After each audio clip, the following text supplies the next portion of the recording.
வணக்கம் and welcome to கதை திரட்டு. இந்த வீடியோவில் நம்ம என்ன கதை கேட்க போகிறோம்னா, மைசூர் சில்க் புடவை சிறுகதை. நம்ம சேனலை இது வரைக்கும் சப்ஸ்கிரைப் பண்ணாதவங்க சப்ஸ்கிரைப் பண்ணுங்க. பக்கத்தில் இருக்கிற பெல் ஐகானை கிளிக் பண்ணி ஆளுங்கிற ஆப்ஷனை ப்ரெஸ் பண்ணுங்க. ஸோ தட் நான் போடுற கதைகளை உடனுக்குடனே நீங்கள் கேட்கலாம். வாங்க கதைக்குள்ள போகலாம். மூச்சை இழுத்து விட்டேன் நான். கவலை எல்லாம் காணாமல் போனது போல இருந்தது. மனசு லேசாக சந்தோஷத்தில் நன்றி சொன்னது. பீச்சுக்கு போகணும் என்று எத்தனை நாள் ஆசைப்பட்டிருக்கேன். அப்பா, எத்தனை நாள் ஆசை இது. திருவாரூர் தேரை கூட நிலையில் இருந்து கிளப்பி விடலாம். அந்த ஆசை தேரோட்டம் நிறைவேறிய சந்தோஷத்தில் மனது பழைய நினைவுகளில் நீராடியது. கல்யாணமான புதுசு பீச்சுக்கு அழைச்சிட்டு போறேன்னு சொன்னார்னு 3 மணிக்கு டிஃபன் காஃபி முடித்து ராத்திரி சமையலை முடிச்சிட்டு ஒரு 3 தடவையாவது சோப்பை போட்டு தேய்த்து முகத்தை அலம்பி பவுடர் போட்டு வாசலுக்கு முள்ளுக்கும் 100 தடவை நடந்து ராகவன் வரவில்லையே என்று கவலைப்பட்டு வந்தவுடன் அவசரமாக டிஃபனை சாப்பிட வைத்து இடையில் ஒரு தடவை கண்ணாடி பார்த்து மனசுக்குள் லைத்த திருப்திப்பட்டு கிளம்பிய போது, ஜானா, அம்மாடி, ஓடிவாய, கால விழுக்குன்னு இழுக்கிறதே. செல்லம்மாளின் ஓலம் அவளை நிலை குலைய வைக்க ராகவன் ஸ்தம்பித்து நிற்க சட்டென்று கொல்லைப்புறம் ஓடி நடையில் சரிந்து குலைந்து கிடந்த செல்லத்தை தூக்க முயன்ற முடியாமல் போய் அங்கேயே படுக்க வைத்து மலங்க முழித்தவளுக்கு சுட ஹார்லிக்ஸ் கலந்து கொடுத்து ஓடி டாக்டரை கூட்டிண்டு வந்து காண்பித்து ஒரு கை ஒரு கால் பாரிச வாயுவினால் விழுந்து விட்டதை புரிந்து கொண்ட நேரத்தில், அம்மா என்று அவளை கட்டிக்கொண்டு அழுது அரற்றி எனக்குள் கொஞ்சம் பலத்தை வரவழைத்து கொண்டு நிமிர்ந்தேன் நான். பேந்த முழித்து கொண்டு நின்ற புருஷனிடம் தைரியமாக இருக்கணும்னு சொல்லி பெரிய பெஞ்சில் செல்லம்மாளை தூக்கி படுக்க வைத்து மருந்து கொடுத்து இளைப்பாறிய போது இரவு மணி 10 ஆகியிருந்தது. இடுப்பில் சுற்றியிருந்த புது புடவை கசங்கி வியர்த்திருக்க பழசுக்கு மாறிய போது பீச் ஏற்படுத்திய முதல் அனுபவம் தந்த கசப்பில் சாப்பிடவும் பிடிக்காமல் 3ஆக மடிந்து படுத்தேன் நான். எத்தனை ஆசையும் பாசமுமாக இப்படி ஒரு மாமியார் கிடைப்பாளா என்ற சந்தோஷம் முட்ட செல்லம்மாள் தன்னிடம் காட்டிய அன்பை நினைத்து பார்த்தேன். நான் அதிர்ஷ்டக்கட்டை. நல்ல மாமியார் கிடைச்சா அனுபவிக்க கொடுப்பனு இல்ல. தரித்திரம் யார் கண் பட்டதோ இப்படி படுத்துண்டுட்டாளே, நான் என்ன செய்ய போறேன்? கடவுளே, என் மாமியாருக்கு உடம்பு ஒண்ணுமில்லாமல் இல்லை என்ற வாயை விட்டு அழுத போது கொஞ்சம் மனசு லேசானது.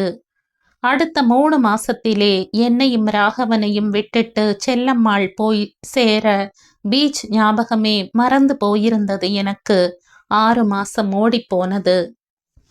துக்கம் ஓரளவு காணாமல் போய் யதார்த்தங்கள் வாழ்க்கையின் தேவைகளை பரிணமிக்க உப்பும் தண்ணியும் உள்ளே போக வாழ்க்கை சகஜமானது. ஜானு, ராகவனின் குரல் என்னை உசுப்பியது. என்ன அதிசயம் இது! குரலின் குழைவும் கவர்ச்சியும் என்னை சிலிர்க்க வைக்க ராகவனை புதியதாக பார்த்தேன். லேசாக என் விரல்கள் என் கையை கிள்ளி பார்த்தது. நிஜம்தான், ராகவன் தான் எதிரே நின்றிருந்தான். கண்களில் லேசாக வழிந்த காதலும் கற்பனையில் லயித்த கண்களுமாய். ஜானு, வெளியில போயிட்டு 10 நிமிஷத்துல வரேன். நீ ட்ரெஸ் பண்ணிட்டு ரெடியாயிரு. நாம இன்னைக்கு பீச்சுக்கு போறோம். வரப்ப ஹோட்டல்ல சாப்பிட்டுக்கிடலாம். அதனால எதுவும் செய்ய வேண்டாம். ஒரு நிமிடம் தலையை சிலுப்பிக் கொண்டேன். நிஜம்தான், வழக்கம் போல் ராகவனை எதிர்பார்த்து தயாராக நின்றேன். சாதாரணமாக அதிக ஆடம்பரம் இல்லாமல் ஒரு நல்ல புடவையை உடுத்தி கொண்டேன். பின்னலை தளர பின்னே மல்லிகைப்பூ வைத்து கொண்டேன். கண்களில் லேசாக பட்டும் படாமல் மையிட்டு கொண்டேன். சமையல் இல்லை, ஜாலி. மனசு தட்டாமாலை ஆடியது. ராகவன் வெகுளி. அதிகமாக நண்பர்கள் கிடையாது. தான் உண்டு, தன் வேலை உண்டு என்று இருப்பவன். அதிகமாக ஆசைகளை கொட்ட தெரியாது. அலுவலகத்தில் அரட்டை சமாச்சாரம் கிடையாது. வேலை போக மீதி நேரங்களில் தன்னை மறந்து ஒரு லயிப்பில் கரைந்து விடுவான். அடிக்கடி பக்கம் பக்கமாக எழுதி தள்ளுவான்.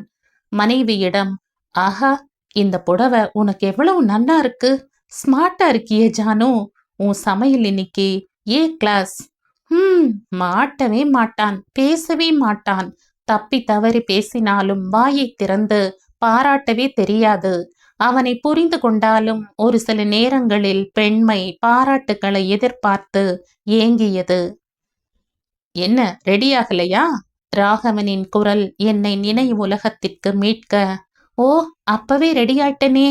சொல்லும் போதே ஏதோ நாக்கில் உப்பு கரித்து ஊறியது. குபு குபுவென உப்பு தண்ணீர் தலையை சுற்றி கொண்டு வர அப்படியே உட்கார்ந்து விட்டேன். மச மசவென பார்வை மறைத்தது. ராகவன் இரண்டாக தெரிந்தான். என்னங்க? என் வார்த்தைகள் ஊறிய நீரில் கரைந்து ஓடியது. நான் காணாமல் போனேன். மறுபடியும் கண் விழித்த போது ஜில் என்று ஃபேன் காற்று என்னை ஆசுவாசப்படுத்த பக்கத்தில் கவலையுடன் ராகவன். மெல்ல எழுந்திருக்க முயன்றேன். படுத்துக்கோ. மெல்ல ராகவன் என்னை தோள் தொட்டு படுக்கையில் சரித்தார். கொஞ்சம் கொஞ்சமாக நினைவுகள் சுழன்று மைய புள்ளிக்கு வந்தேன். வீட்டில் இருந்தோம். என்னாச்சு எனக்கு? தலை சுற்றியது. குபுக்கென்று உப்பு தண்ணி அமிலமாக வயிற்றில் இருந்து சுரந்து பெருகியது நினைவுக்கு வந்தது. கண்கள் மசமசக்க நான் மயங்கியது புரிந்தது. பீச்சுக்கு போகலையா? ச்சே, என்னாச்சு எனக்கு? ஒரு சின்ன எரிச்சல் என்னை பிராண்ட ராகவனை பார்த்தேன். பீச்சுக்கு போகலாமா? மணியை பார்த்தேன். 9 மணி. விளக்குகள் எரிந்து இருட்டை விரட்டும் நேரம். ஜானு, என்ன சாப்பிட்ற சொல்லு. என்ன ஆச்சுங்க எனக்கு? ஒன்றும் ஆகல, மயக்கமா விழுந்துட்ட, பயந்து போயிட்டேன். பக்கத்து வீட்டு மாமி டாக்டரை கூட்டிட்டு வந்தா. டாக்டர் வந்தாரா? ஆமா, டாக்டர் வந்து பார்த்தார். பயப்படுறதுக்கு ஒன்றும் இல்லைன்னு இன்ஜெக்ஷன் போட்டிருக்கார். இப்ப தெளிவா இருக்குல்ல? ஆமா, இப்பதான் தெளிவா இருக்கு. அப்பாடி, நான் பயந்து போயிட்டேன் முதல்ல. டாக்டர் என்ன சொன்னார்? ஒன்றும் சொல்லல, பயப்படுறதுக்கு ஒன்றும் இல்லை, நீ அம்மாவாக போறேன்னார். ஆமாம், எனக்கு அப்பாவா ப்ரமோஷன் கிடைச்சிருக்கு. ராகவனின் குரலில் இருந்த தெளிவும் நம்பிக்கையும் கொஞ்சம் பயத்தை போக்க, நான் அம்மாவாக போறேன் என்று ராகவன் சொன்னவுடன், பகவானே, என் மாமியாரே எனக்கு பொண்ணா வந்து பிறக்கணும் என்று நேர்ந்து கொண்டேன். பீச் மறந்து போனது. முதலில் செல்லா பிறந்தாள். அடுத்தாற்போல 2 வருடத்தில் உமா, 3வது பிள்ளையாக பிறக்காதா என்ற எதிர்பார்ப்பில் புவனா.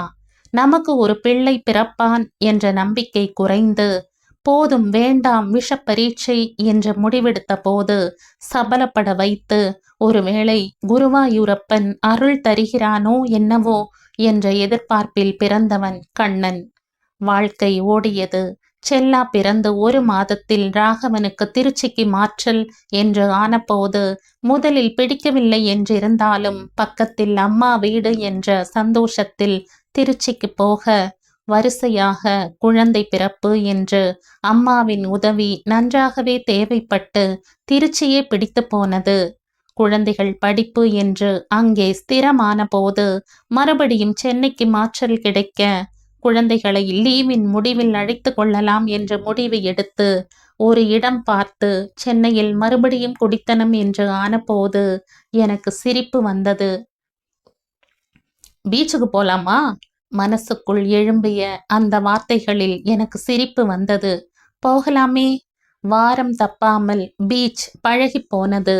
எதிர்பார்த்து நின்ற ஒன்று சாதாரணமாகி போனது. அதிகமான சுகம், இனிப்பு, சந்தோஷம் எல்லாமே பழகி போனால் புளித்து போகுமோ? எதிர்பார்த்து எதிர்பார்த்து கிடைக்கும் சின்ன சின்ன ஆசைகள் நிறைவேறாத போது காற்று கொப்புளமாகி காணாமல் போகுமோ? நழுவி போன பல வருடங்களில் பிடியில் இருந்து மெல்ல மீண்டு வந்தேன்.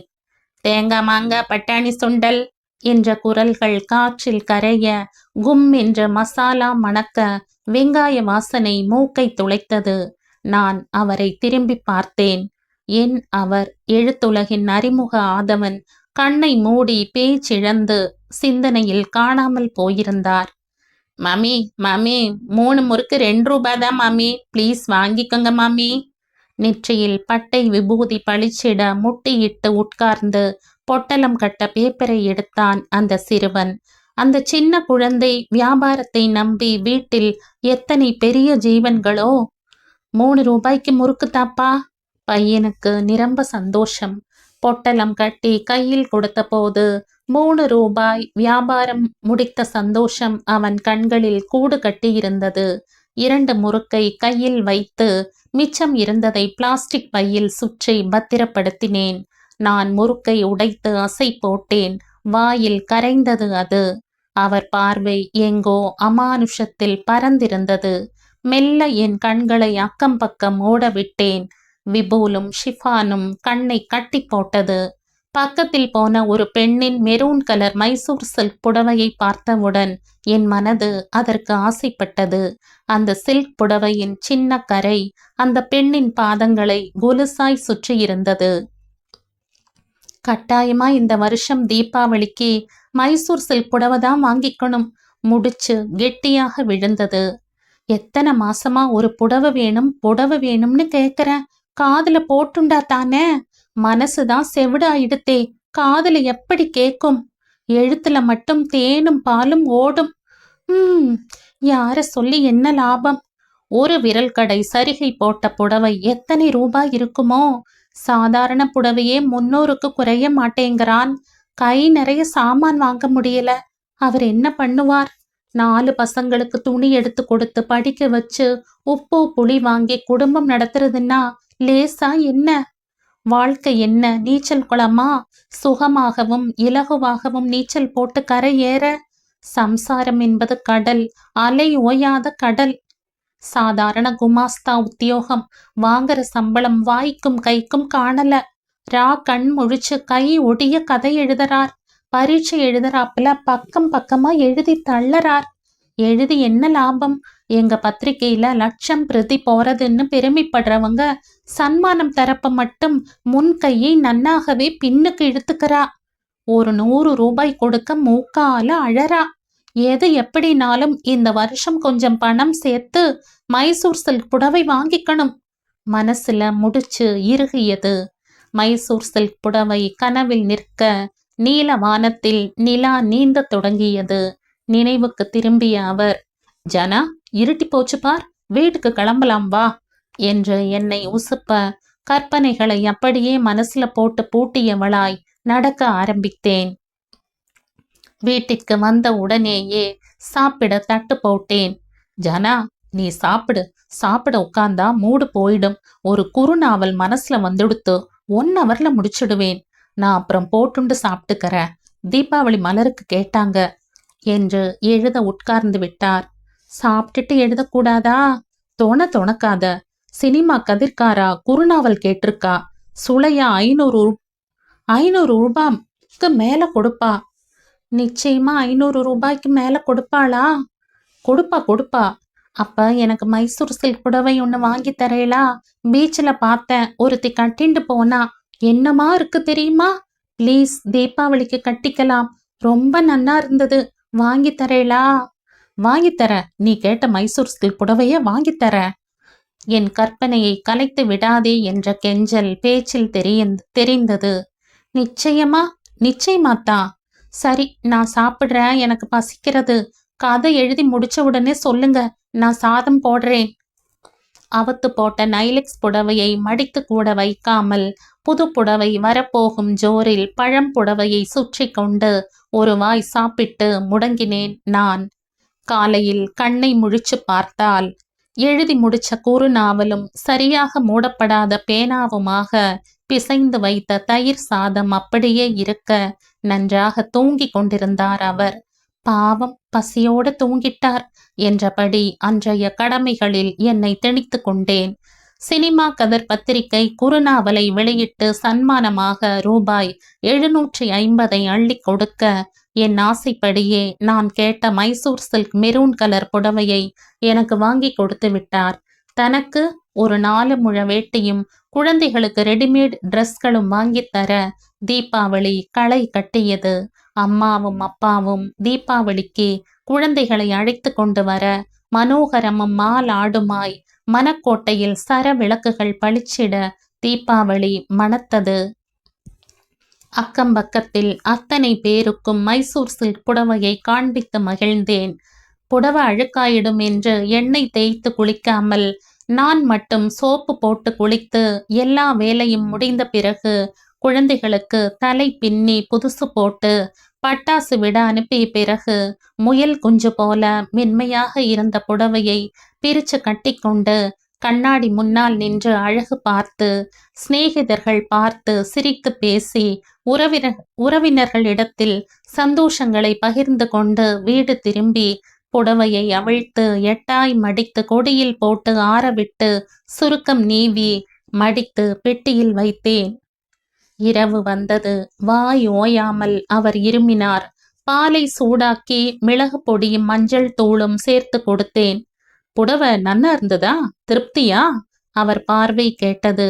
சட்டென்று அத்தனை நேரம் பட்ட சந்தோஷ கொப்புளங்கள் அத்தனையும் பட படவென உடைய மனசு அடிப்பட்ட அலையாய் பின் வாங்கியது. ஜானு, ஏன் என்னமோ போல இருக்க? உடம்பு முடியலையா? கொஞ்ச நாளாகவே நீங்க இருமரேள். பீச்சு காத்து உடம்பு கொத்துக்கல போல. டாக்டர் கிட்ட போவோமா? எனக்கு பயமா இருக்கு. கண் முழிச்சு கதை எழுதுறதுல உடம்பு சூடா எடுத்தோ என்னவோ. என் கண்கள் மச மசக்க தொண்டை கரகரத்தது. அசடு, அழாத, கண்ணை தொடச்சுக்கோ. அடுத்த வருஷம் இதுக்கு ஜோடியா நிறைய ஜரிகை போட்டு பட்டுப்புடவை வாங்கி தரேன். இனிமேல் தாங்காது என்பது போல கீழே உட்கார்ந்தவள் அவர் மடியில் சாய்ந்து விசித்து விசித்து அழலானேன். ஜானு, ஏமா அழற? நீங்க இருமரேள், வாய் ஓயாம இருமரேள். எனக்கு பயமா இருக்கு. எனக்கு ஒண்ணும் இல்ல உடம்புக்கு, கவலைப்படாத.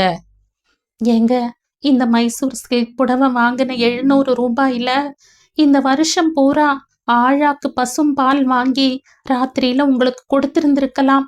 பைத்தியக்காரத்தனமா பிடிவாதம் பிடிச்சு புடவை வாங்கின்றத நினைச்சா அவமானமா இருக்கு. இதுக்கு ஜோடியா பட்டு புடவை வேற கேக்குறது எனக்கு எதுவும் வேண்டாம். நீங்க நன்னா இருந்தா போதும். பகல்ல ஆபீஸ்ல வேலை, ராத்திரியில கதை எழுதுறேள், எண்ணத்தை முறிச்சு எழுத்தா வடிக்கிறேள். எனக்கு நீங்க உடம்புக்கு ஒண்ணும் இல்லாம ஆரோக்கியமா இருக்கணும், அது போதும். பூஞ்சை உடம்புல பீச்சில மணிக்கணக்கா உட்கார்ந்த யோஜனை பண்றேள். பீச்சு காத்து ஒத்துக்கலையோ என்னவோ. எனக்கு வேற எதுவும் வேண்டாங்க. இனிமேல் பீச்சுக்கு போக வேண்டாம். வீட்லயே யோஜனை பண்ணுங்கோ.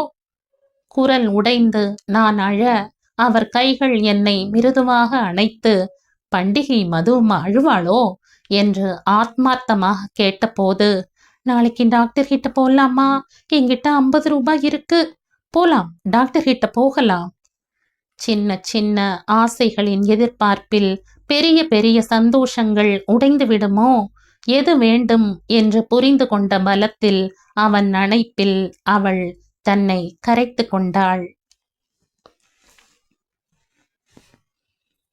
இதோடு இந்த கதை முடியுது. இந்த கதை உங்களுக்கு பிடிச்சிருந்தா லைக் பண்ணுங்க, ஷேர் பண்ணுங்க, சப்ஸ்கிரைப் பண்ணுங்க. மற்றும் ஒரு இன்ட்ரெஸ்டிங்கான கதையோட அடுத்த வீடியோல சந்திப்போம். பாய். தேங்க்யூ.